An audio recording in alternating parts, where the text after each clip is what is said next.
Sera les amis. Alors regardez, on a... Bon. Non, j'ai oublié que je vais enregistrer une seconde.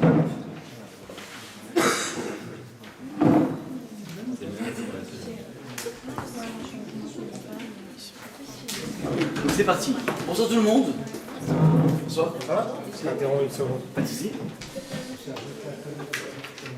Alors, on va donc essayer de définir un concept ce soir qui est évidemment lié à ce qu'on avait développé il y a 15 jours.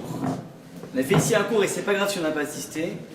On a fait un cours ici sur la définition de l'hébreu. C'est la première étiquette que la Torah va donner à l'ancêtre du peuple juif. Il a commencé cette carrière, son CV, par le fait d'être un hébreu. On avait défini qu'est-ce que voulait dire être un hébreu.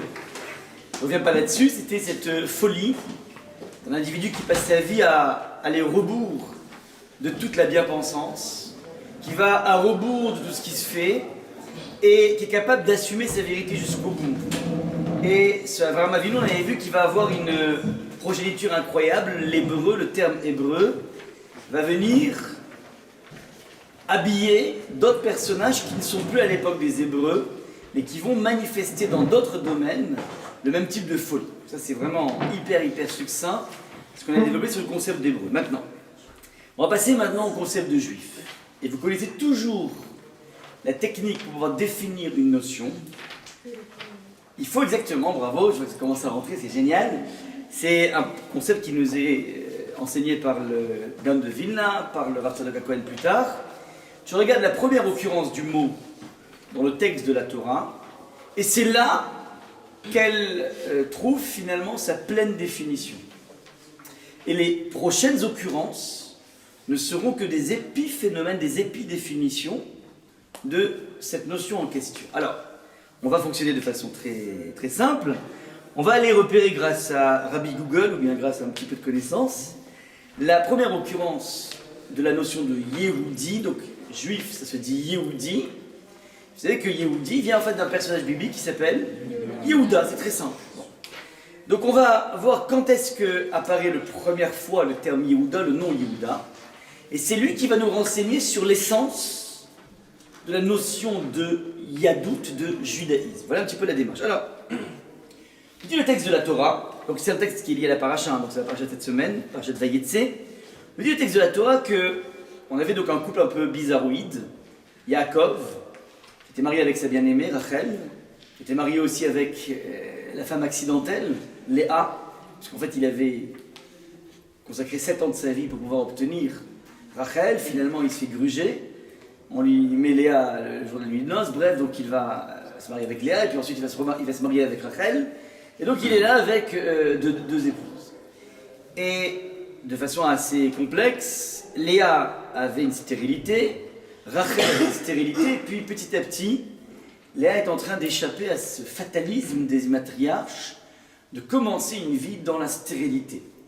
Et donc nous dit le texte de la Torah, elle va enchaîner les naissances. Réhouven, Shimon, Réhouven le premier, Shimon le deuxième, Lévi le troisième, et enfin, arrive le tour du quatrième, c'est Yehuda. Et nous dit le texte de la Torah, va ta'ar od, donc elle est de nouveau tombée enceinte, va teled ben, elle a accouché un fils, va tomer apam, si vous pouvez distribuer, n'hésitez pas, chacun a un document. Elle dit apam odé à Hachem, cette fois-ci, je dis merci à Hachem. Apam, cette fois-ci, odé en hébreu veut dire merci, comme tu dis par exemple, toda rabba, ça c'est le minimum syndical, même celui qui n'a jamais fait d'ulpan, qui n'a jamais osé, ouais, mais toda rabba tout le monde connaît, ouais. Il y a 2 mots qu'on connaît, c'est kotel, pour aller au kotel, et toda rabba. Alors toda vient de la même racine, toda apam odé, cette fois-ci je dis merci, et Hachem à Hachem. Alken kara shemu Yehuda, c'est pour ça qu'il s'appelle Yehuda. Vata'amon miledet, et à ce moment-là, elle a fait une petite pause, ouais, au niveau maternité. Donc je répète un petit peu le déclenchement. On a une femme stérile qui a certainement beaucoup prié avec son mari et qui, Baruch Hashem, a enfin une ouverture de sa matrice, Réhouven, Shimon, Lévi, puis boum, on arrive sur Yehuda. Et alors c'est intéressant, le nom porte toujours, en tout cas dans la Bible, il est toujours lié, si vous voulez, au ressenti très profond que la maman a, soit pendant la grossesse, soit pendant l'expulsion du bébé. Depuis la nuit des temps, vous savez, lorsque on a une madame qui s'appelle Chava, qui va avoir pour la première fois l'expérience de la maternité, puisqu'elle n'est pas née d'un ventre, elle est née de façon assez miraculeuse. Pour la première fois, elle a un enfant qui s'appelle Caïn, et elle ressent de façon très forte à l'intérieur d'elle, elle dit Kaniti Ishet Hashem, Kaniti, j'ai acquis, Ish, un petit bonhomme, et Hashem avec Hashem. Elle a un sentiment incroyable de se dire, mais c'est incroyable, comme si j'ai créé un enfant, c'est la première fois, c'est incroyable, ouais. On est habitué, mais la première maternité du monde, c'est complètement incroyable.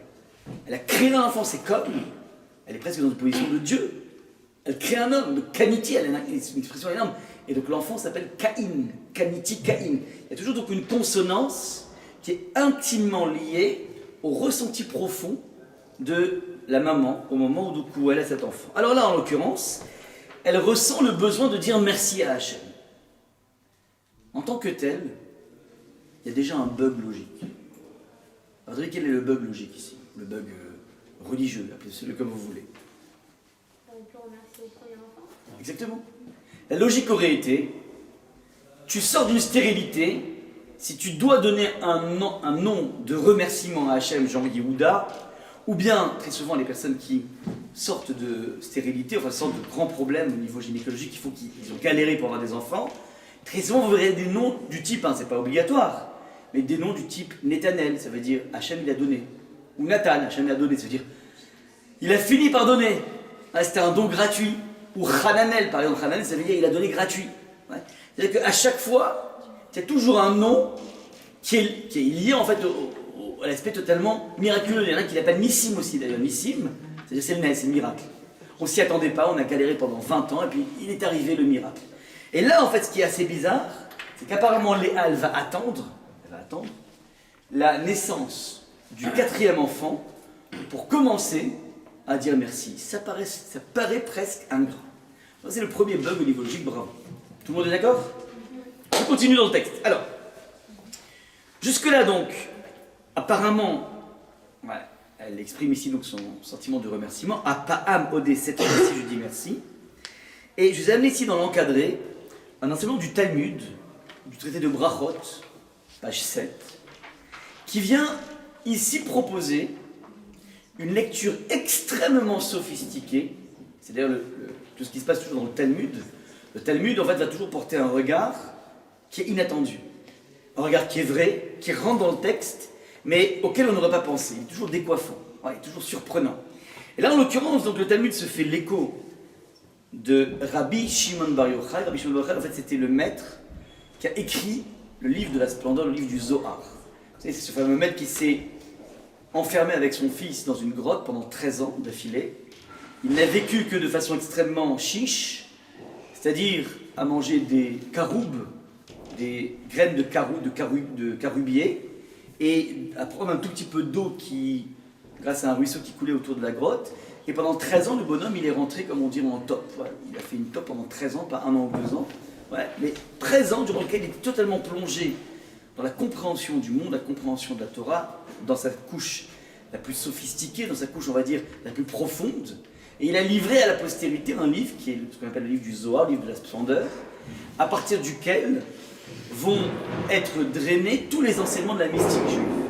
Ça, si vous voulez, c'est le maître en question. On nous dit le texte du Talmud, page 7. Rabbi Yochanan de Rabbi Shimon Bar Yochai dit Miyam shebara hakadosh baruch hu et olamo lo haya adam sheoda le hakadosh baruch hu ad shebat alea vetodato. Nous dit le Sheneemar, comme il est écrit, Apa Amodé. Donc, Rabbi Shimon a dit la chose suivante depuis que le monde a été créé, on n'a jamais vu un personnage qui a remercié Hachem jusqu'à la venue de Léa. Donc Rabbi Shimon ben Yochai lit le texte qu'on vient de lire et il dit mais je vois marqué dans ce texte avec mes lunettes, lorsque le texte dit Apa Amodé, cette fois-ci je dis merci, Odé, je dis merci. Sous-entendu, je suis le premier personnage à dire merci par opposition à tous les titans et les titanes, je ne sais pas comment on dit en féminin, qui m'ont précédé. Ouais. Donc ça c'est, si vous voulez, ce que lit, il n'invente pas, il lit dans le texte, Apa Amodé, c'est pas simplement je dis merci maintenant au quatrième par opposition aux trois premiers, qui serait la lecture littérale. Il y a une lecture plus sophistiquée qui vient dire ici de façon beaucoup plus subtile. Non, non, à parler je suis. Le premier personnage, cette fois-ci, on va parler de remerciement, on va chanter un remerciement, quelque chose qui n'a jusqu'à présent jamais existé. Ça, c'est donc ce que vient lire ici Rabbi Shimon Bar Yochai. On arrête là une seconde, et je vous pose la question, est-ce que vous êtes d'accord avec cet enseignement, cette affirmation qui est due à une lecture sophistiquée de Rabbi Shimon Bar Yochai sur ce qu'il dit? Est-ce que vous êtes d'accord là-dessus?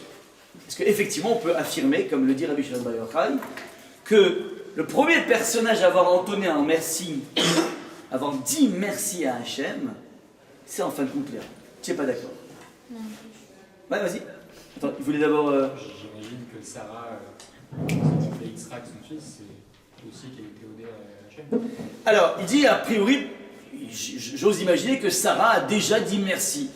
Je suis d'accord, c'est pas mentionné, mais j'ose imaginer. Ouais. Vas-y. Pareil, vous dites la même chose, ouais, ok. Alors, il y a d'autres personnes qui veulent intervenir ici? Ouais. Ouais. Alors, je vous donne plusieurs exemples. On peut remonter à ça, on peut remonter carrément à la nuit des temps. Il y a un personnage qui s'appelle Adam, qui est né, qui a été enjoint d'abord d'une convocation à célébrer la vie, à Mikol Etz Agal Achol Tochal. Tu peux manger open space, tu peux manger de tout. Mais attention, mais Etz Adat Tovara, mais tu n'as pas le droit de manger du fruit, de l'arbre, du fruit de la connaissance, du bien et du mal. Car le jour où tu en mangeais, qui béa mochlecha, mourir, tu mourras. Donc jamais très clair, tu peux manger tout sauf ça, et si tu manges ça, tu meurs. Adam va manger avec son épouse, et résultat des courses, il meurt. Il ne meurt pas. Pourquoi? Hachem l'avait promis. Il a fait une sommation, Hachem. C'est une forme de mort, peut-être. Ah, mais c'est de la magouille, ça veut dire qu'il devient mortel. Oui, j'entends. Beaucoup de gens disent ça. Il est devenu mortel, c'est vrai. Mais le texte stipulait qui beyom ochlecha, car le jour où tu en mangeras, mot tamut, mourir tu mourras. Mourir tu mourras, c'est crise cardiaque immédiate. Et Hachem n'exécute pas ce qu'il a dit. Pourquoi? Parce qu'il a remercié. Parce qu'il a fait tchouva, non. Il a fait tchouva. Il a fait tchouva, il s'est repenti comme il faut, repenti sincère, et c'est un repenti qui a été accepté par Hachem. Et une fois qu'il a été accepté, nous dit le texte du Midrash, il a lui-même composé un chant que nous lisons tous les vendredis soirs, qui se nomme Mizmor Shir Leyom HaShabbat, Tov Lehodot Lachem.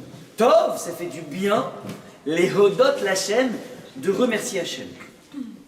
En d'autres termes, Adam, nous dit le Midrash, est le premier individu du monde à avoir, on va dire, évoqué, à avoir utilisé la notion de remerciement, et il le dit dans ce Télim. Il est marqué dans les Télim écrits par David, mais David ne se fait que l'écho d'un savoir ancestral que c'était Adam qui l'avait composé. Et donc ici on a une première question essentielle, mais pourquoi Rabbi Shimon Bar Yochai a un parti pris pour Léa en disant qu'elle est la première? C'est faux, il y a Adam qui a dit merci avant. Tov Lehodot en hébreu ça veut dire merci, comme on dit le matin, Modéani, Modani, merci Hachem. Donc c'est un peu bizarre. On peut continuer un peu la liste. Noach échappe à un déluge, un grand déluge, à l'issue duquel il sort de son arche, il est en face d'un apocalypse now. Ouais. Un monde totalement désertique, il prend conscience de ce cataclysme terrible, cette tragédie, et il décide de remercier Hachem de s'en être sorti avec son petit microcosme. Lui, son épouse, 3 fils, 3 brus. Ça, c'est Noach qui va apporter un sacrifice à Hachem pour remercier Hachem. Abraham, on en avait parlé la dernière fois, dans un contexte géopolitique très subtil, il va faire tout seul, on va dire à 2 personnes, voire maximum à 300 personnes, il va faire la guerre contre les 4 plus grandes puissances mondiales, qui étaient, on l'avait dit la dernière fois, Syrie, Liban, Iran, Irak. La même équipe de losers, toujours les mêmes, ouais. Abraham. Donc maintenant, et c'est ce qui est incroyable, c'est qu'il aurait dû se faire zigouiller, démolir, et on ne comprend pas pourquoi. il arrive à exploser tout le monde. Vous imaginez deux tzadikim, tu prends Rav Steinman et Rav Ovadia Yosef, ils vont faire la guerre aux 4 plus grandes puissances mondiales avec toutes leurs armées, et ils les mettent, mais ils les massacrent. Ouais. C'est pire que Rambo, même Rambo il ferait pas ça, ouais. C'est pas possible. Donc ça c'est ce qui s'est passé à Abraham. Abraham, qu'est-ce qu'il dit? Il dit là, merci Hachem, je ne plus là, c'est la folie. À mon avis, j'ai dû brûler tous mes mérites. Je ne dois pas avoir un seul mérite là où c'est-à-dire en fait, là maintenant, c'est tellement incroyable le miracle que tu m'as fait Hachem, que tu sais quoi? À mon avis, je repars à zéro là maintenant. J'ai zéro dans mon compte. Je repars à zéro. J'ai aucune mitzvah. Parce que pour avoir une telle miracle, c'était impossible de gagner. J'ai gagné. Ok, merci Hachem. Et Hachem lui dit, tu sais quoi? T'inquiète pas. Je te laisse conserver, je te brûle aucun capital. Je te l'ai donné gratuit, ça. Sans compensation. Bref. Donc tu vois qu'en fait, historiquement, tu as en permanence des personnages, ouais, qui s'appellent Adam, qui s'appellent Noah, qui s'appellent Abraham, qui s'appellent Sarah, qu'on dit merci. Donc pourquoi Rabbi Shimon veut lire dans ce texte cette lecture sophistiquée en disant non, à pas amodé, cette fois-ci je remercie. Ça veut dire que Léa exprime ici l'idée qu'elle est la première à dire merci. Ça c'est la grande question qui est posée par un maître du judaïsme hongrois qu'on appelle le Ktav Sofer, le fils du Chakam Sofer, et qui, je m'inspire ici donc d'un shiur que j'ai entendu, que j'ai lu de mon Rav, Rav Yeshurun, que je me couche le réfouach chez les mains. Il a donné la réponse suivante, vous avez compris le problème. On a deux problèmes ici. Pourquoi t'attends le quatrième pour dire merci? Il fallait faire dès le premier. Le premier aurait dû s'appeler Yehuda. Deuxième question, pourquoi dire que c'est la première à dire merci alors qu'il y en a plein d'autres qui ont dit merci et la Torah le stipule? Élément de réponse. Tous les personnages ont su effectivement dire merci à Hachem. Merci pourquoi? Pour une interférence divine complètement miraculeuse. C'est-à-dire, Abraham qui s'en sort, c'est du miracle à l'état pur. C'est un petit peu ce qui s'est passé parfois. Il y avait comme ça une histoire durant la guerre des 6 jours. Il y a un pilote de chasse israélien qui s'est retrouvé d'un coup entouré de 4 chasseurs syriens. Au niveau statistique, il n'a aucune chance. Le bonhomme, il n'était pas du tout religieux. Mais dernière chance, il lève les yeux aussi, il dit Hachem, si je m'en sors, je te jure, je fais tchouva. Il ne sait pas ce qui s'est passé, le bonhomme il s'en est sorti. Ouais. C'est-à-dire, ce type de miracle impose évidemment un remerciement. Ouais. Donc ça c'est ce qu'ont vécu Caïn, ce qu'ont vécu Noah, ce qu'a vécu Abraham, ce qu'a vécu Sarah. C'est miraculeux de sortir de stérilité. Maintenant, Léa, on a dit, elle est à son 4e enfant. Un après l'autre. Il y a un principe talmudique qui s'appelle le concept de la chazaka. La chazaka, en fait, je le dis très rapidement pour ne pas trop alourdir le propos, la chazaka, en fait, c'est lorsque un événement se reproduit à 3 reprises, alors ça permet d'entériner une certaine compréhension de la nature de la chose. Je m'explique. Si par exemple vous allez acheter au marché un petit taureau tout mignon, tout craquant, tout gentil, adorable. Il est risette, il est gentil, hyper domestique comme ça. Et puis, il a des cornes certes, mais en fait, il ne les a jamais utilisées. Bon, je dis, ça s'appelle un taureau mignon, gentil. Et la Mishnah va expliquer que, imaginons qu'un jour, ce taureau, d'un coup, il pète un câble, il va encorner une vache. Là, on va dire, monsieur, écoute, apparemment, il y a une crise comme ça. On ne va pas commencer à dire que c'est ta faute parce qu'en fait, tu n'étais pas censé le garder de façon comme si c'était un pitbull. C'est un pitbull, on est obligé de le garder aujourd'hui, avec une muselière. Mais là, comme il n'a jamais manifesté jusqu'à présent, je comprends que tu ne l'aies pas gardé de façon top. Bon. Le lendemain, rebelote, il va passer une vache, il se déchaîne, il la défonce. Ouais. Je dis, écoute, ça fait quand même 2 fois, fais gaffe. Au bout de 3 fois, le bonhomme, donc il a continué comme ça, au bout de 3 fois, il encorne encore une fois. À ce moment-là, tu dis, écoute, monsieur, regarde. Ça fait quand même 3 fois qu'il encorne. Ne me raconte pas qu'il s'agit d'un taureau mignon, gentil, adorable. Non. Quand il a à 3 reprises encorné une vache, ça s'appelle un encorneur. C'est tout. La base de cette Mishnah, pour ceux qui s'intéressent un petit peu à l'étude, elle est basée sur une autre Mishnah qui raconte la chose suivante. Que si d'un coup, dans ton panorama, tu vois un bonhomme, tiens, tu veux? Hop. Non, c'est bon.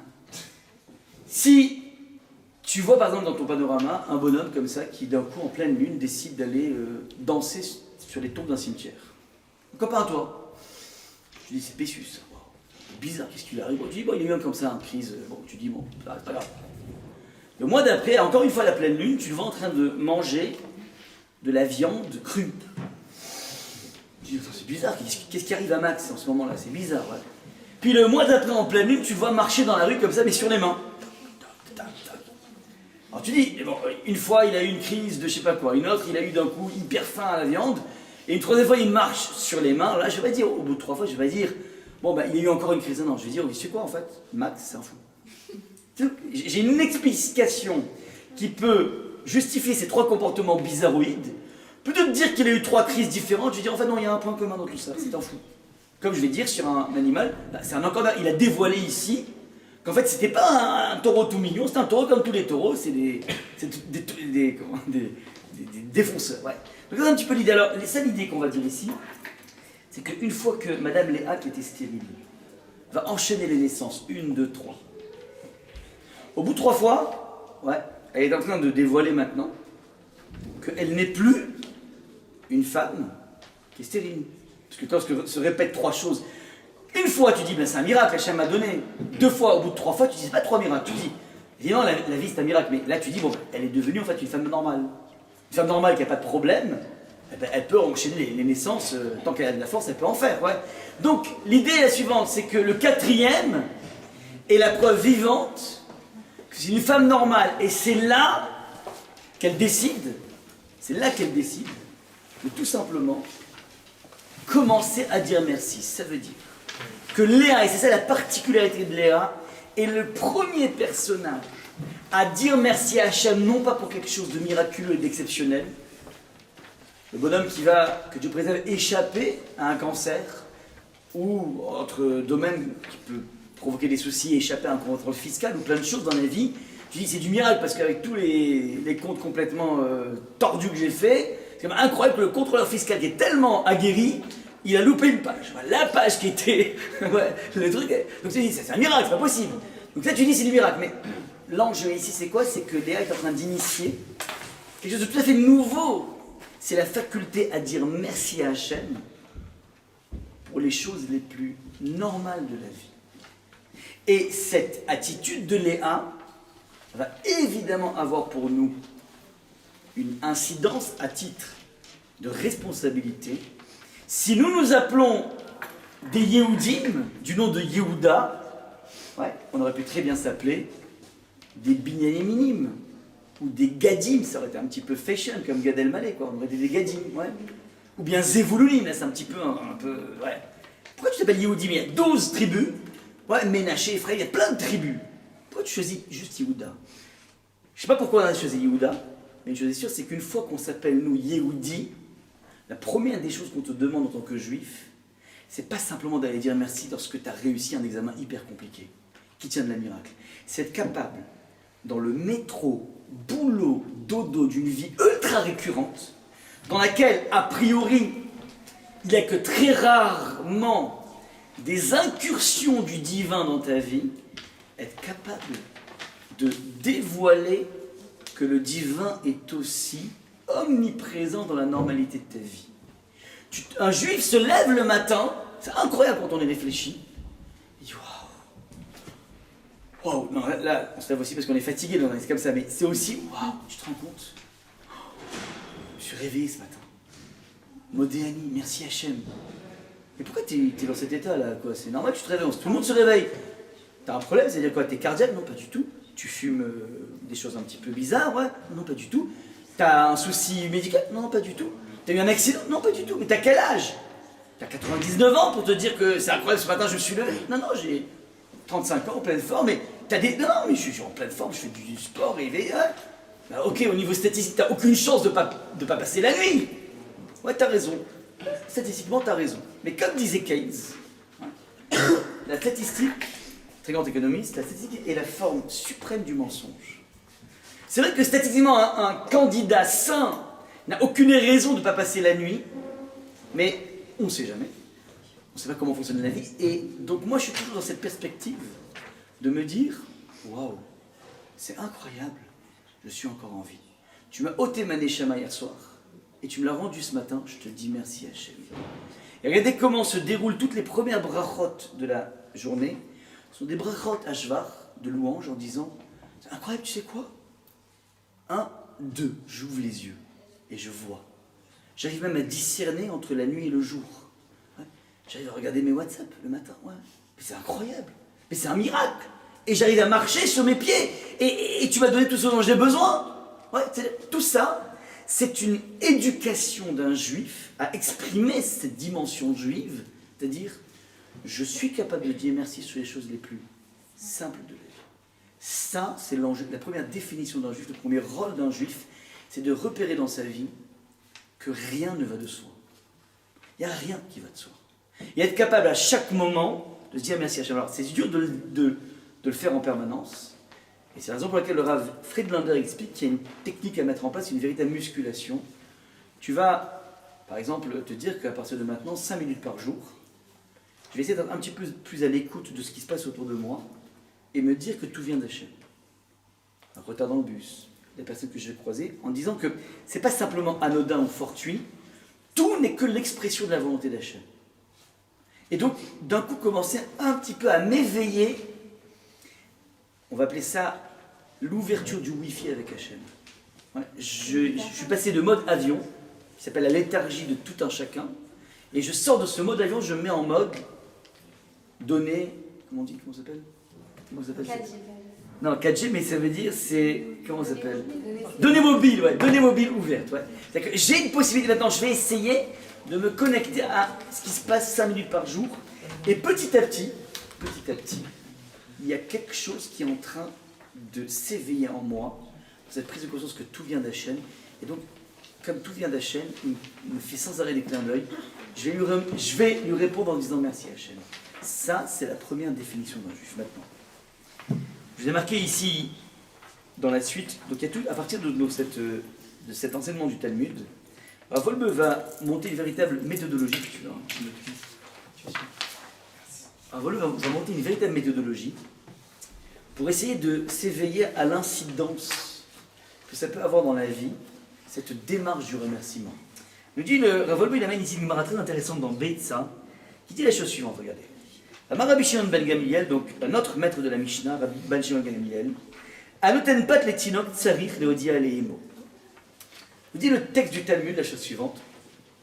Quand tu rencontres à la synagogue, ouais, le fils ou la fille de ton copain ou de ta copine, et que tu lui as donné un bamba, une sucette, un chocolat, peu importe. D'abord, en l'occurrence, à l'époque, il donnait du pain, c'était quelque chose de luxe, le pain. Tu lui as donné du pain, tu l'as gâté, tu avais une petite friandise. Eh ben, le Talmud te dit, tu sais quoi? Tsaré Léodi Aléimo, tu dois le préciser à sa maman. Bon, je ne sais pas si vous imaginez, vous rencontrez à la choule, à la synagogue. Ouais, comment dire, le fils de ta voisine ou je sais pas, tu lui as donné un petit chocolat. Et moi, tu sais, Shabbat, une fois que tu as fait l'avdala, tu prends ton téléphone, tu appelles la voisine. Ah, c'était juste pour te préciser que j'ai rencontré ton fils à la synagogue et je lui ai quand même donné une sucette. Ouais, et qu'est-ce que je fais avec ça, moi? Tu veux quoi? C'est une question de retour d'ascenseur? C'est quoi? C'est t'as mecnes.com ou quoi? C'est quoi l'idée? Ouais. C'est quoi l'idée? Vous allez dire quoi? Alors, Rachid, regardez comment il dit Rachid, c'est incroyable. Vous savez pourquoi? Alors, comment je le fais savoir à sa mère? Donc, Rachid a un problème technique, mais comment tu fais savoir à sa mère? Tu as donné un pain au chocolat à Shabbat à un enfant, ouais. Il a un problème, Rachid, mais comment? Elle va pouvoir le savoir, à l'époque il n'y avait pas WhatsApp. Comment? On passe par l'enfant qui le dise à sa mère. Oui, alors le truc est le suivant, c'est qu'en général les enfants, tu ne peux pas trop compter sur eux. Ils risquent d'oublier. Alors là, il a pensé à ce que tu dis, là ce qu'il dit Rachid. Comment tu fais savoir à sa mère? Lui faire un signe de façon à ce que s'il le mange, avant que ne revienne sa mère, elle va voir le signe et va lui demander. Donc, de deux choses, une, soit il n'a pas mangé le pain au chocolat, donc la mère lui dit, mais qu'est-ce que tu as dans les mains? Ça vient d'où? Ah, c'est telle personne. Ah, sympa, ok. Mais s'il a déjà mangé, il ne verra rien, à part si c'est bien taché avec le... Ouais. Alors là, qu'est-ce qu'il fait? Elle lui fait un signe, ça veut dire, elle lui prend le col, elle lui met n'importe comment, elle lui met un mouchoir autour du truc, un truc bizarroïde, ouais. Donc la mère, elle dit, mais qui t'a fait ça? Et il va répondre, un tel. Et il m'a même donné un pain. De ce fait, ah, c'est intéressant ce qu'il dit Rachid. De ce fait, ses parents sauront qu'il les aime et ça entraînera un accroissement de l'amour et de l'amitié dans la communauté. C'est incroyable ce Rachid. Je suis en train, juste, de donner quelque chose à quelqu'un, et pas appeler la dame en lui disant, tu sais quoi, je lui ai donné, j'aimerais bien le retourner. Non, c'est pas ça. Je voudrais juste que tu saches que je lui ai donné pour te dire que je t'aime. Je vous aime. Ouais. Mes voisins, je les aime. Et en lui disant ça, d'un coup, elle dit, mais pourquoi il a donné ça à mon enfant? Même si je lui dis pas parce que je l'aime, mais c'est juste pour que la mère prenne conscience. Ah, mais il a donné ça, c'est-à-dire qu'il aime mon enfant. Et donc moi, j'ai envie de les aimer aussi. Je suis en train petit à petit, en faisant savoir à l'autre ce que j'ai fait pour lui susciter une prise de conscience, non pas du remerciement qu'il devra m'en donner, mais de cette chaleur que j'ai réussi à sécréter et qui va, d'une certaine façon, être une chaleur contaminante.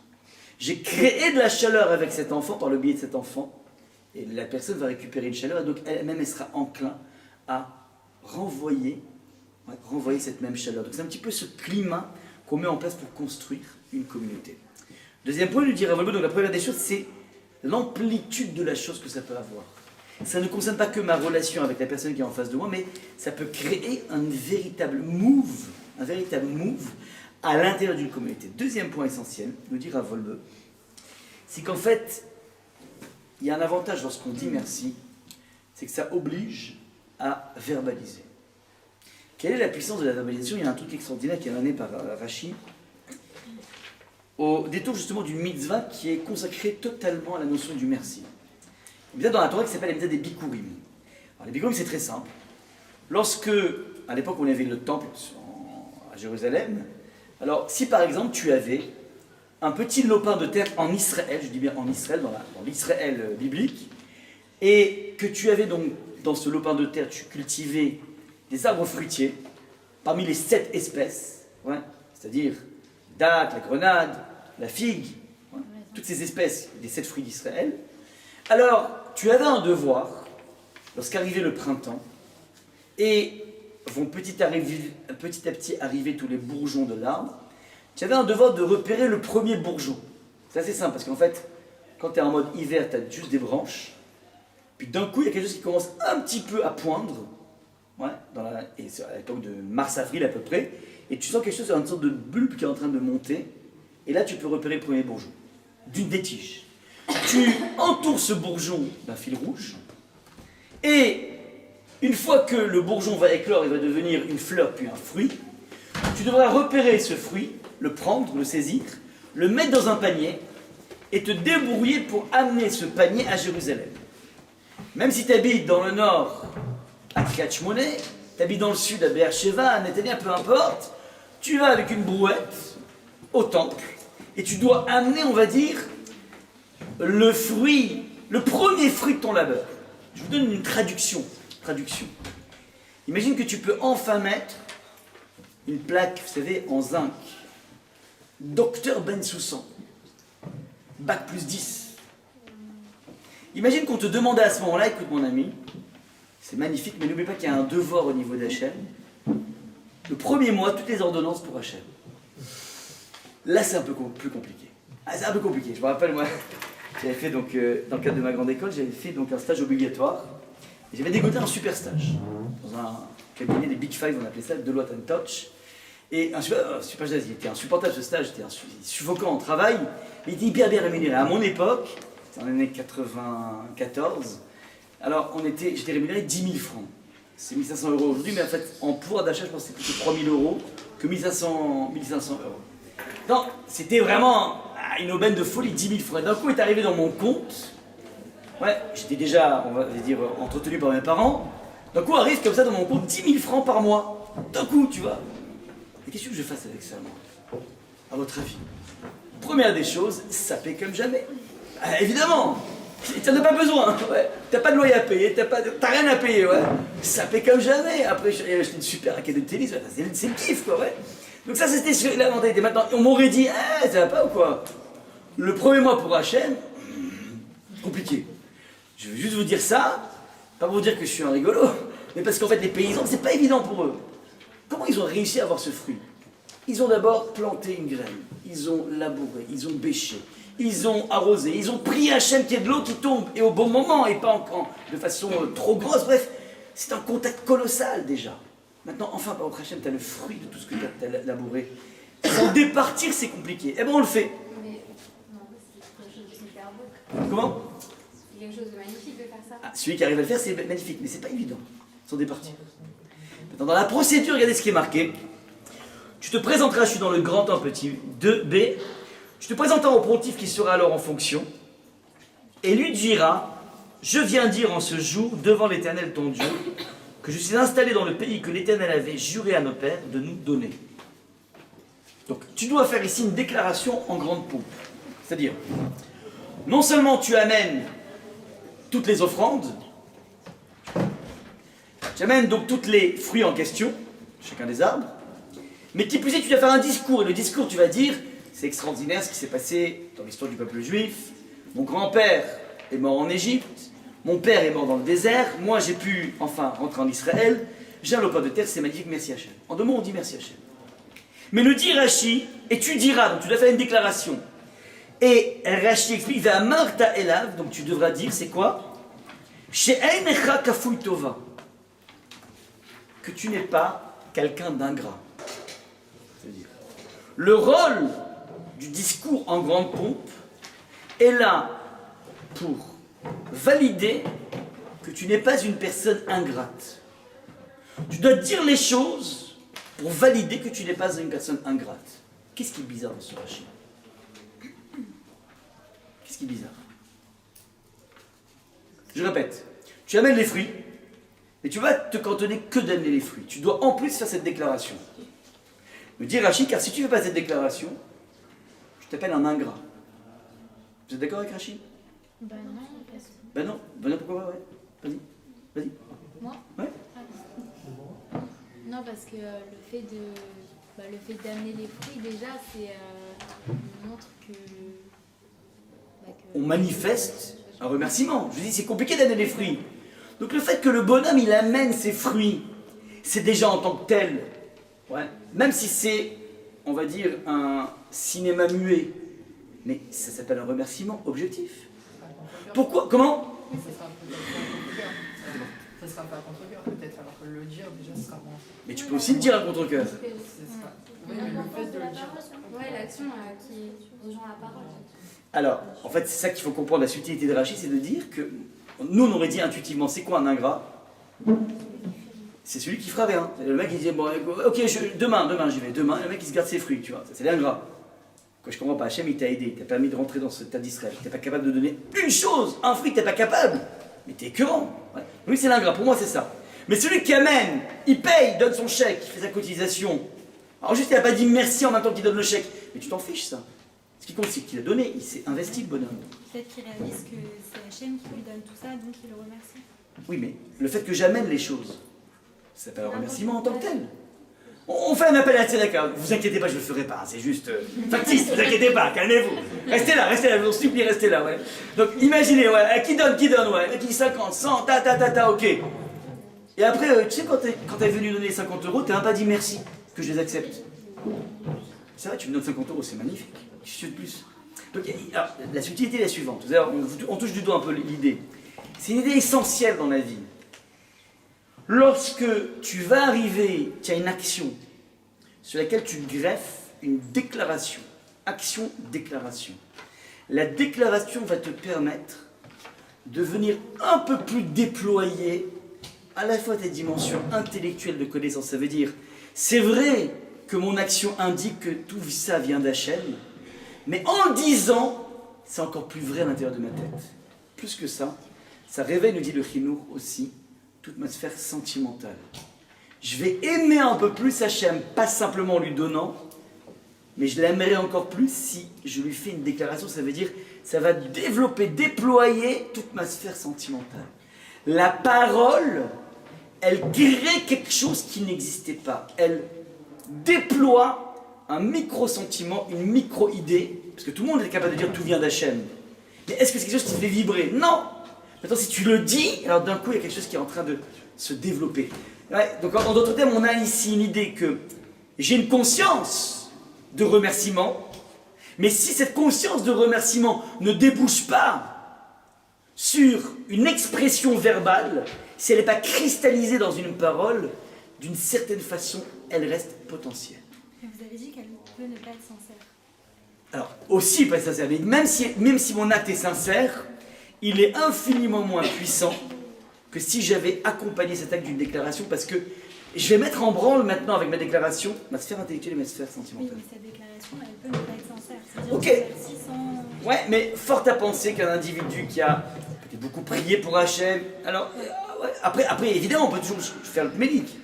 T'as le droit de mettre tes filles ou allumer tes nérodes de Shabbat en pensant à des millions d'autres choses que ça. En se disant, ah zut, j'ai oublié ma plata, ah zut, ça me saoule maintenant, j'aurais pu faire encore un coup financier. Ouais, tu peux faire des millions, mais encore une fois, ça, c'est pas grave. C'est pas grave, c'est-à-dire, t'as fait un acte, c'est dommage. T'es passé à côté. C'est ça qu'on veut ici. On veut pas que tu passes à côté. On veut que tu puisses exprimer la chose. Et tant que tu n'exprimes pas quelque chose, la chose n'est qu'à l'état potentiel, à l'état embryonnaire. On a envie d'un déploiement de cet embryon. Si vous voulez vous convaincre de ça, sachez que très souvent les épouses reprochent à leur chéri, c'est un truc hyper classique, tu ne me dis jamais je t'aime. C'est un truc hyper classique. Ouais. Maintenant, réponse très souvent du mari, enfin je comprends pas. Ça fait 20 ans qu'on est mariés, si je t'aimais pas, je serais pas là. Contre-attaque, ouais, mais tu me le dis jamais. Décryptage. C'est un truc hyper classique, décryptage. Du côté masculin, on a, nous les hommes, de façon générale, une façon extrêmement, on va dire, proche de la comptabilité analytique de regarder nos épouses. Je m'explique. Tant qu'elle n'est pas tip-top de partout, on a du mal de façon sincère et authentique à dire « je t'aime ». Un « je t'aime » franc, sincère, massif, dans lequel j'ai rien à redire. C'est-à-dire que tant qu'on n'est pas, on ne voit pas le tip-top à tous les niveaux, on titille un peu, ouais, là il manque un truc, c'est ce que j'appelle le regard comptabilité analytique. Maintenant, l'être féminin, elle demande cette expression de je t'aime. Tu sais pourquoi elle le demande, elle insiste là-dessus. Parce que c'est justement parce que l'homme ne le dit pas qu'il n'est pas arrivé au 100%. C'est le paradoxe. C'est parce que tu ne le dis pas que tu n'arrives pas à le vivre. Donc tu vas sans aller chercher, ah non mais ça c'est pas comme il faut, même si tu vas pas le dire, mais en tout cas, de façon sincère, tu n'arrives pas à le dire parce que finalement, tu ne l'as pas dit, c'est le paradoxe. Incroyable. Mais une fois que tu le dis, d'un coup, tout ce que tu voyais, des petites ombres comme ça à droite et à gauche, ça passe. Plus que ça passe, tu les oublies. C'est le paradoxe incroyable.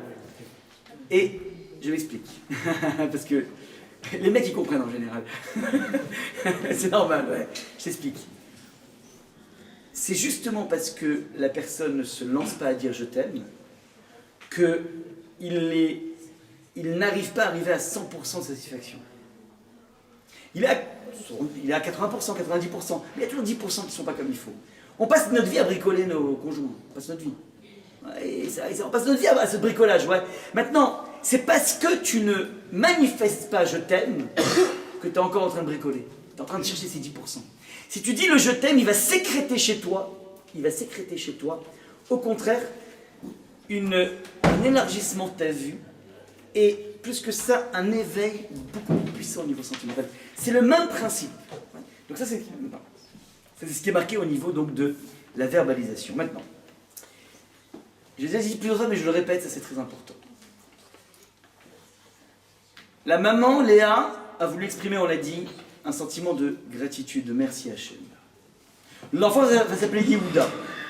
On pourrait s'attendre à ce que Yehuda, dans sa vie, passe sa vie finalement à remercier Hachem, à remercier les gens. Mais on ne voit rien de cela chez Yehuda. Ce que je dis là, c'est une remarque du Rav Yitzhak Hutner, le plus grand penseur du XXe siècle, c'est moi le plus grand penseur de la deuxième partie du XXe siècle, qui a écrit un livre qui s'appelle le Parad Yitzhak. Un livre de pensée juive très très profond. Il était d'ailleurs dans le raid sur Antébé. Tu peux fermer, excuse-moi, tu peux fermer. Merci. Alors, ce Rav Yitzhak Hutner fait une remarque assez intéressante, c'est que nulle part on voit dans la vie de Yehuda qu'il est marqué par cette empreinte, par cette génétique du merci. Et ce qu'on voit essentiellement chez Yehuda, c'est que Yehuda est un personnage qui passe sa vie, en tout cas on a beaucoup d'occurrences chez Yehuda, quelque chose qui caractérise Yehuda. Qu'est-ce que vous savez d'Yehuda? C'est le lion. Comment? Je sais pas le lion. Alors ça c'est son emblème, ok, son totem, il y a une totémisation, c'est vrai. Et quoi d'autre? C'est qui a été amené de Léa. Ça oui, ça on l'a dit effectivement. Mais qu'est-ce qu'il va faire dans sa vie de remarquable? Il s'est pas vengé pour sa sœur. Il s'est Vengé pour sa sœur. vengé pour sa sœur. C'est pas lui, Shimon et Lévi. Histoire avec ta main. Histoire avec Tamar, exactement. Il y a un jour où Yehuda va avoir une certaine forme de déroute dans sa vie et il se retrouve avec une prostituée. Il va avec une prostituée. Il sait pas en fait que c'est sa bru, sa belle-fille, qui s'est camouflée. Et il va avec elle. Maintenant, au moment de payer l'acte, il dit ah, zut, j'ai oublié mon portefeuille. Pas de souci, donne-moi un gage. Donc il donne un gage à cette dame en question. Et il dit regardez, ce soir, je t'amène les chevreaux, on payait en chevreaux à l'époque, je t'amène les chevreaux. Le soir, il envoie son serviteur, exactement au carrefour où elle se trouvait. Il ne veut pas de prostituée.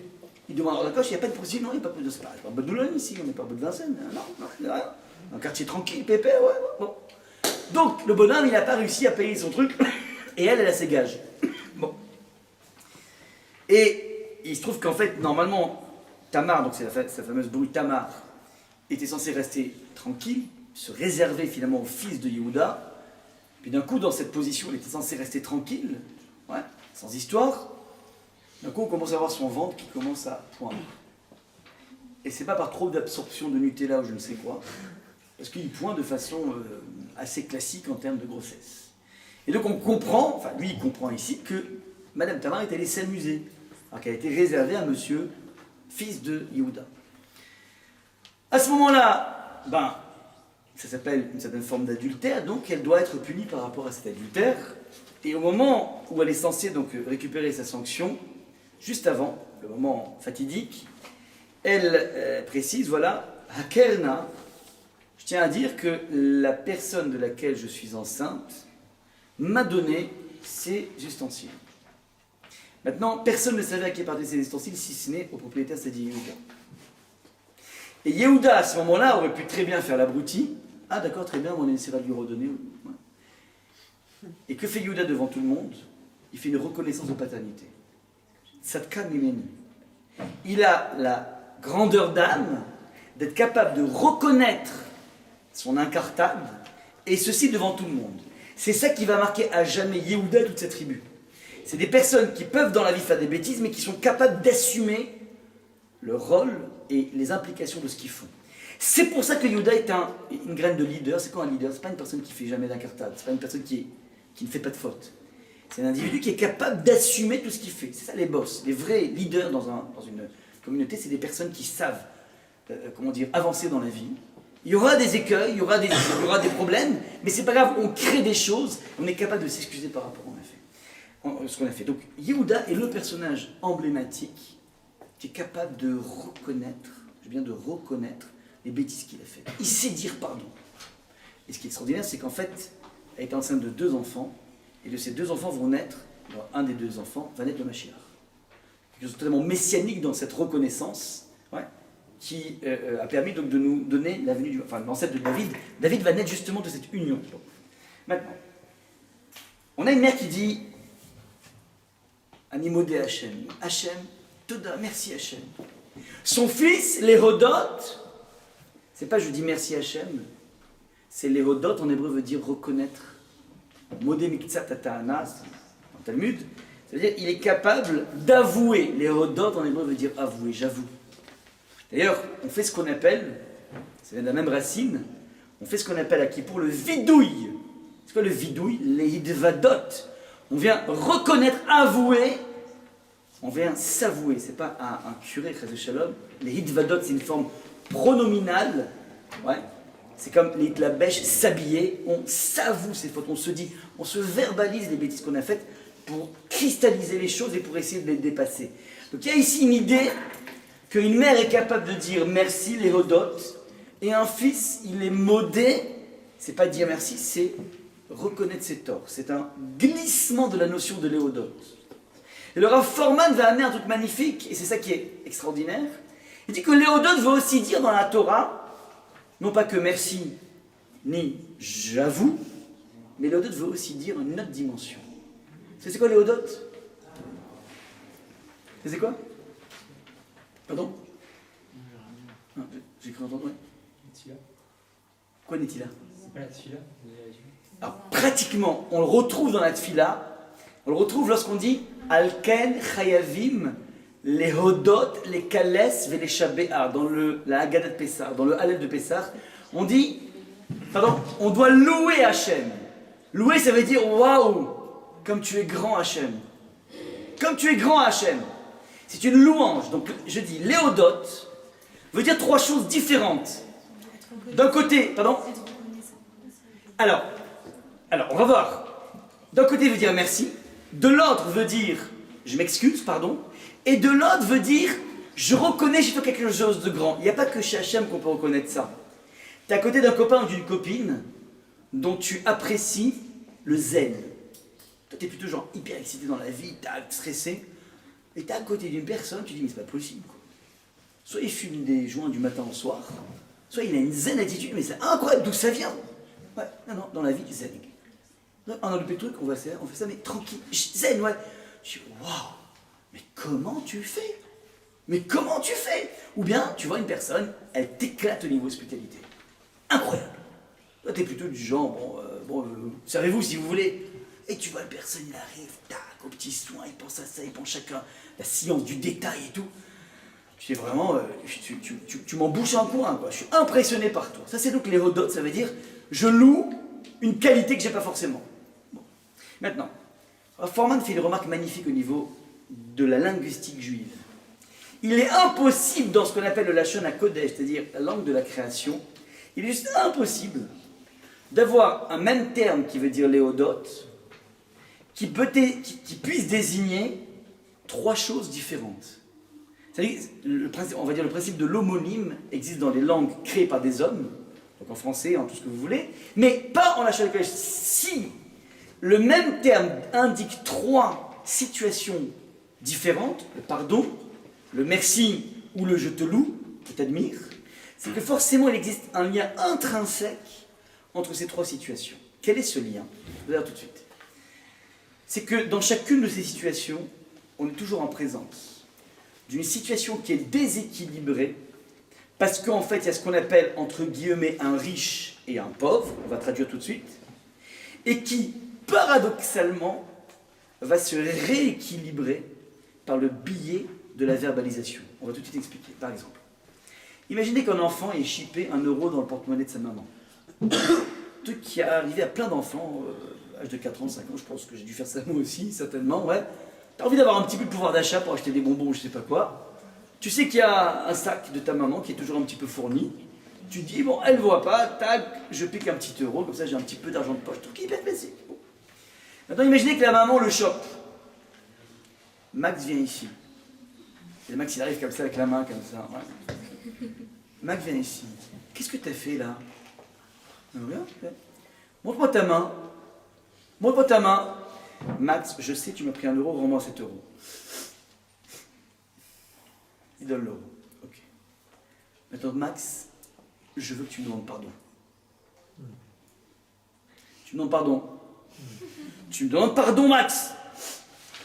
Tu sais pourquoi il ne veut pas? Rendre la paix s'il peut. Dire pardon, il peut pas. Vous savez pourquoi? Parce que, ça veut dire, il y a ce qu'on appelle la maman qui est là et le fils qui est là, ou la fille qui est là.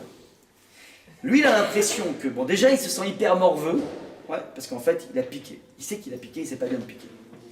Mais il a l'impression que si en plus, il avoue, ouais, j'ai piqué 1 euro, alors il va être encore plus enfoncé, je sais pas combien de pieds sous terre. Vous voyez le problème au niveau psychologique? Il dit, mais je vais encore plus m'enfoncer, je peux pas. Mais regardez le paradoxe. Si l'enfant craque et il dit, oui maman, je t'ai piqué 1 euro, qu'est-ce qui se passe? Ouh. Ascenseur émotionnel. La mère le prend et l'embrasse. Lui, il avait l'impression qu'il serait encore plus distant de sa maman. Ça, c'est ce qu'on croit. Mais paradoxalement, la verbalisation m'a permis de me rapprocher. C'est le paradoxe incroyable. Donc, situation déséquilibrée qui peut se rééquilibrer par le biais d'une verbalisation. C'est pareil dans le merci qu'on adresse à une personne qui t'a rendu un service. Soit il t'a prêté de l'argent, tu étais un peu dans la panade. soit il t'a débrouillé un rendez-vous chez l'ophtalmo, ouais, alors que l'attente aujourd'hui à Paris, en général, en moyenne, c'est 3 mois. T'as un copain qui est hyper connecté, il te débrouille en une journée un rendez-vous. J'ai eu la chance d'avoir ça. Ouais, rendez-vous, d'accord. Maintenant, le mec, il te connecte ça, en rendez-vous en 2 heures, c'est impossible à Paris. Bon. Tu vas chez l'ophtalmo, chez le médecin, peu importe, le bonhomme, il s'occupe de toi. Après, évidemment, tu vas dire merci à ton copain. Eh bien, écoute, voilà, je tenais à te dire vraiment, merci beaucoup. Alors, tu as 2 types de merci, c'est la carte. Tu as le merci de forme, merci beaucoup, tu vas même lui envoyer une boîte de Damiel parce que ça se fait, tu vois, genre un truc sympathique. Ce qu'on appelle le merci des gens polis. Ouais. Tu as les gens ingrats, bon, ils disent même pas merci, je parle même pas de ça, mais c'est la dernière fois qu'il pourra avoir le même service, je vous garantis. Ouais. Mais la personne qui est bien polie, il dit ça. Maintenant, il y a un deuxième merci qui est plus complexe à mettre. Vous savez quoi? C'est venir dire à la personne, tu sais quoi? Tu m'as sauvé la vie ou la vue, je sais pas, comme tu veux. Ouais, ça veut dire, pourquoi? Parce qu'en fait, quelque part, ton copain, il a soit l'argent, il a soit les relations, et toi, tu les as pas. Donc en fait, dans la vie, il y a des riches et des pauvres, c'est une lapalissade. Ouais. Donc, il y a des riches et des pauvres. Maintenant, moi, c'est pas évident d'être pauvre, parce que j'ai dû faire à Paris, donc c'est moi le pauvre dans l'histoire. Ouais. Soit j'avais pas l'argent, soit j'avais pas les contacts, soit j'avais pas l'énergie. Même si tu as demandé à ton copain de te remonter le moral. C'est que lui, il a un moral d'acier, toi, tu as un moral de... Comment? De chenille, quoi, je sais pas, un truc... Ouais, donc quelque part, il y a un riche et un pauvre, malheureusement, c'est une réalité de la vie. Maintenant, si tu veux lui dire, mais tu ne veux pas savoir comment tu m'as sauvé la vie, tu m'as redonné de la pêche, tu as l'impression, si tu dis ça, que tu es en train encore plus d'entériner le fait que tu as un bidon par rapport à lui. Et donc, tu aurais presque envie de faire juste un merci de forme, mais pas un merci franc, authentique. Mais regardez le paradoxe incroyable. Si tu viens, tu décroches le téléphone, tu dis, tu peux pas savoir à quel point tu m'as sauvé la vie. Lui, il est là, toi, tu es là. Mais en fin de compte, tu es en train de lui dire, je te donne une raison d'exister, toi. Quelque part, si Hachem a distribué les ressources de façon tellement inégale. On a beau avoir eu les 100 ans un siècle de communisme, le monde, et surtout dans le monde communiste, le monde est ultra inégal. Inégal dans l'argent, inégal dans les neurones. Les gens ne naissent pas le même QI. Inégal dans la force physique.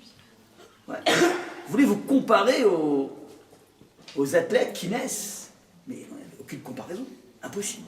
Impossible, ouais. C'est impossible. Il y a des gens qui naissent avec une structure musculaire et un tonus musculaire, mais tu ne pourras jamais avoir ça. Mais des amphétamines, tu n'auras pas ça. Ouais. Donc il y a un monde qui est profondément inégal. Pourquoi il est inégal? Pour créer des échanges. T'as des gens intelligents qui vont aider des gens moins intelligents, t'as des gens qui sont hyper riches qui vont aider des gens qui sont pauvres. On crée des passerelles entre les deux. Donc quand je viens te dire merci beaucoup pour ce que tu m'as apporté, je suis en train finalement de me rapprocher de la personne. Je le rapproche à moi et je me rapproche de lui. On se hisse tous les deux. C'est le paradoxe, encore une fois, de cette verbalisation que je croyais être mon enterrement, mais qui s'avère être en fin de compte mon ascension. Et dernière image, dernier scénario, lorsque je vais dire la qualité de l'autre, nous les Français, on n'est pas très fair-play, on a beaucoup de mal à voir chez l'autre quelque chose que j'ai pas. Ouais. Ça veut dire que quand tu vas, par exemple, imagine que tu es une grosse barre, toi. Ouais. Quand tu vois un copain qui est hyper généreux, tu auras du mal à lui dire waouh, impressionné par ta générosité. Parce qu'en fait, d'abord, il ne sait pas que toi, tu es une grosse barre. Mais à partir du moment où tu vas dire je suis impressionné par toi, ça veut dire qu'il y a lui et à toi. Donc je préférais lui dire bravo Khazak. Je ne vais pas lui dire ouais, vraiment, tu es une source d'inspiration pour moi. Parce que je suis en train de lui dire, en fin de compte, bon, il y a toi et moi. Donc je n'oserais pas le dire, mais si tu le dis, comment c'est magnifique. Quand tu lui dis ça, tu peux savoir à quel point ta zèle-attitude, ta gentillesse, ta patience. Donc, on peut voir, autour de nous, on peut voir des gens, et ça c'est valable pour n'importe qui. La personne qui est à côté de toi, par définition, elle a des qualités ultimes que tu n'as pas. Si tu sais les découvrir, ça vaut le coup de les verbaliser. Parce que quand tu les verbalises, tu ne vas pas t'amoindrir, au contraire. Dire la qualité de l'autre et lui dire à lui, c'est au contraire se hisser vers. Toi, tu croyais que tu vas être encore plus loin de lui, mais au contraire, tu es en train de lui dire, mais tu es une source d'inspiration, ça veut dire que, je m'approche de toi. On crée une dynamique entre nous, ça veut dire que, c'est magnifique ce que dira Forman ici, il te dit que finalement les Hodotes, c'est toujours le même scénario. C'est une situation déséquilibrée et qui va être paradoxalement rééquilibrée par la verbalisation. Petite parenthèse, je l'ai dit plusieurs fois, mais je le répète là maintenant. Les psychologues modernes, et ça vous concerne tous ici, disent que pour réussir son couple, il te suffit de connaître 3 mots. c'est être capable de dire merci, pardon et waouh. Ah, c'est ça, ouais. Alors ils sont balèzes les psychologues modernes, mais ils sont un peu lents. Nous ça fait depuis Léa, depuis le don, c'est-à-dire Léa c'est un personnage avant le don de la Torah. Léa est venue déjà nous apprendre les secrets incroyables de la puissance de Léodote qui va devenir la carte d'identité génétique du juif, sa faculté à dire pardon, à dire merci et à dire je t'admire. Ça, c'est la véritable définition d'un juif. Je ne rentre pas dans les critères halachiques. Il faut être né d'une mère juive. C'est une halakha, mais c'est très rapide. Ce qui m'intéresse, c'est comment on assume son judaïsme dans la vie. Tu l'assumes avec cette définition. Je vais juste finir sur deux références essentielles. La première, en fait, c'est un Ramban qui est assez explosif. Ramban à la fin de la paracha de Bo, qui est très connu, enfin, c'est un Ramban d'anthologie, qui va faire un effort absolument incroyable. On a, dans la Torah, vous savez très bien, 613 mitzvot. Maintenant, 613 mitzvot, c'est une forêt gigantesque, c'est une forêt amazonienne. Des lérots de partout, dans tous les domaines, ouais. Si j'avais envie d'attraper la quintessence, c'est un point commun qui réunit toutes les mitzvot. Quel est l'esprit qui se dégage de ces 613 mitzvot? J'aimerais avoir un point commun. Vous imaginez une équation à 613 inconnus? C'est colosse, ouais. J'ai envie d'avoir un point commun de x plus y à 613. Comment tu fais? C'est quoi la trame essentielle? C'est quoi le fil d'Ariane de ces 613 mitzvot? Alors il dit un truc incroyable, il faut le lire ce Ramban. Il dit, tu sais quoi? Et c'est un effort incroyable, c'est qu'il te prend toute la Torah, il t'en fait un condensé. La Torah Tesser, tu vois, la Torah Tesser, il te fait tac. Tu sais quoi, si tu veux voir le point commun de tout, il te dit la chose suivante. Le but de toutes les mitzvot est de croire en Hachem et de le remercier de nous avoir créés. Et en cela réside le seul but de la création. Le seul but de la création, c'est d'être capable d'être en face d'Hachem et dire c'est quoi, merci Hachem. C'est le but essentiel de la création. Et la raison des prières à voix haute et le but des synagogues et le mérite des prières en public procède de la nécessité que les hommes aient un lieu de regroupement et remercier Hachem de les avoir créés et qu'il publie ceci en s'exclamant « Nous sommes des créatures ». Ainsi, à partir des grands miracles, spectaculaires, un homme reconnaît les miracles camouflés. C'est ça le fondement de toute la Torah, car un homme n'a pas de part dans la Torah de Moïse tant qu'il ne prend pas conscience que tout ce qui nous arrive et toutes nos rencontres sont des miracles qui n'ont rien de naturel ou normal à titre collectif ou à titre individuel.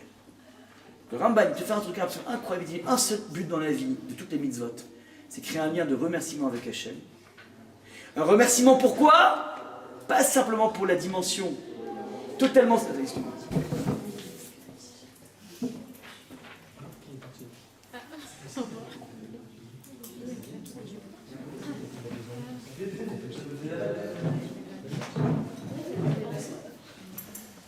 Le but, donc je répète, de toute la Torah, c'est la faculté à pouvoir dire merci à Hachem. Et regardez comment il dit le Ramban, c'est magnifique. Pas que pour les dimensions spectaculaires des Minisim, il nous a sortis d'Égypte. On a déjà dit plusieurs fois ici, lorsque Mark Twain, on l'a demandé, qu'est-ce que tu penses de Dieu? Il dit, pour moi, la plus grande preuve de l'existence de Dieu, c'est l'existence d'un juif aujourd'hui. Parce qu'il n'est pas possible qu'un juif existe encore malgré cette avalanche des plus grandes armées du monde qui ont voulu le réduire à néant. On a connu les Babyloniens, on a connu les Grecs, on a connu les Assyriens, on a connu les Perses, les Irakiens, on a connu Hitler, on a connu tout le monde. Et ils sont tous morts, ils sont tous à l'état de ruine, et le peuple juif est encore là. Pour lui, il dit c'est la plus grande preuve de l'existence de Dieu. Maintenant, ça, c'est si vous voulez, ce que voit Mark Twain, c'est la dimension miraculeuse du peuple juif. Mais derrière ces miracles se cachent des micro-miracles. C'est le train-train de la vie, le métro boulot dodo dans lequel tu peux déceler de façon régulière, la présence de Kadosh Baruch. Je vais m'arrêter là et j'entamerai la semaine prochaine un cours entier sur le deuxième message que Yehuda a reçu. Alors on a parlé donc de cette notion de Yehuda qui veut dire les Hodot. On abordera un deuxième volet de la semaine prochaine qui est un volet absolument essentiel qui concerne la construction d'un individu, la construction d'un couple et la construction de nos enfants futurs, les Hachem, qui est donc ce que le papa, Yaakov, va dire à son fils Yehuda, au moment où il va le quitter, il va lui dire la chose suivante. Chachnili enaim miyain. Il lui promet donc d'avoir les yeux seront pétillants de vin.